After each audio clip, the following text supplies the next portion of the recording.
اعوذ باللہ من الشیطان الرجیم، بسم اللہ الرحمن الرحیم۔ تینوں ابراہیمی مذاہب عیسائی، یہودی اور مسلمانوں میں عبادات کا طریقہ مختلف ہے۔ یہودی دن میں 3 بار آذان دیتے ہیں، جن میں صبح، دوپہر اور شام ہیں۔ صبح اور دوپہر کی عبادت کو وہ فرض، جبکہ شام کی عبادت کو وہ واجب سمجھتے ہیں۔ سب سے پہلی عبادت دن میں شروع ہوتی ہے جو کہ فجر کی ہے، اور یہ سب سے لمبی عبادت ہوتی ہے۔ یہودی اللہ پاک کی سب سے لاڈلی قوموں میں سے ایک قوم تھی۔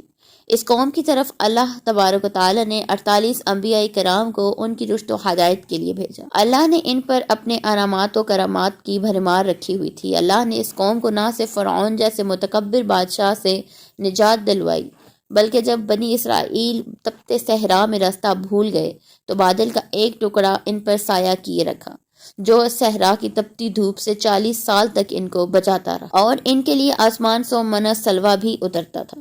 مگر اس قوم نے خود کو اپنی غلطیوں سے نہ نکالا اور اپنی غلطیوں کو نہ سدھارا، جس کی وجہ سے یہ اللہ تبارک و تعالیٰ کی نظر میں بد قوم بن گئی۔ یہودیوں کی آذان کو، جو کہ دن میں 3 بار دی جاتی ہے، اس کو شیمہ کہتے ہیں۔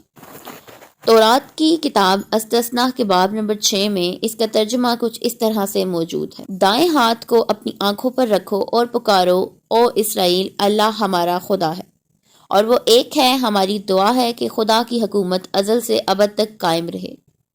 تم اپنے خدا کو اپنے پورے دل اور روح اور طاقت سے محبت کرو، اور یہ بات اپنے بچوں کو بھی سکھاؤ، اور جب کبھی تم اپنے بچوں کے ساتھ بیٹھو یا باہر سفر پر نکلو تو ان کو یاد دہانی کراتے رہو کہ خدا سے محبت کرو۔ اپنے گھر کے دروازے پر لکھ دو، اپنے بچوں کے ہاتھوں پر لکھ دو، تاکہ ان کو یہ بات ہمیشہ یاد رہے: اگر تم مجھ سے محبت کرو گے، میری عبادت کرو گے، تو میں آسمان سے بارش برساؤں گا، جس سے تمہاری زمینیں سرسبز و شاداب ہو جائیں گی، اور ان میں سے اناج اگے گا، مویشی گھاس چریں گے، اور تمہاری خوراک بنتی رہے گی۔